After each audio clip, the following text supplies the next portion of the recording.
सबसे बड़े हमारे भोजपुरी के रफी हैं ये, और हमारे भोजपुरी के ऐसे शान हैं जिनको देखकर हर आदमी कुछ करना चाहता है। और बॉडी में सलमान खान, दूसरी चीज की बड़ों को और छोटों को जो प्यार मिलना चाहिए इनके द्वारा, वो हर गुण इनके अंदर है। अपने से बड़ों को सम्मान देना, अपने से छोटों को प्यार देना, तो ये बहुत बड़ी इनके अंदर गुण है। जो भी हो, दुनिया क्या चाहे बोलती है क्या नहीं बोलती है, हमने जो फेस किया है इनके सामने, जब भी सफर किया या कभी भी हम इनसे मिले तो हमें महसूस नहीं हुआ कि हम अपने बड़े भाई से नहीं मिल रहे।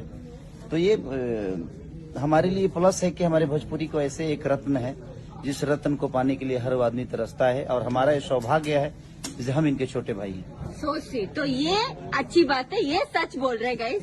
अभी आप भी बोलो, सच बोलो केसारी जी के बारे में। साउथ इंडियन हो? हाँ, okay. I carry it with me. हाँ हाँ। मेरा छोटा भाई जो सम्मान दिया, यस, उसके लिए दिल से थैंक यू। और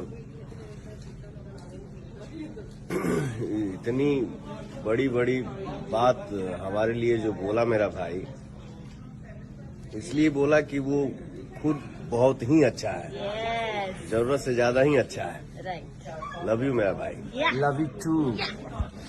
मैं आई लव यू ऑल नहीं बोल सकती, but these two are amazing and दोनों एक दूसरे से बहुत प्यार करते हैं। यस, ये दीपक जी सबसे बोल बड़ी सच्चाई है, मैं दीपक से मैं बोल रहा हूँ। यस, मैंने काफी फिल्में की है खेसारी जी के साथ, पवन जी के साथ। सच्चाई यही है कि पवन जी और खेसारी जी दोनों एक दूसरे से बेइंतहा मोहब्बत करते हैं, and they are the best friend. Exactly guys, आप लोग होंगे इनके फैंस सेपरेटली, लेकिन ये दोनों एक दूसरे के बहुत बड़े फैन हैं and they both love each other. So let's spread love, let's spread positivity because we are corona negative. बाप रे, हौसले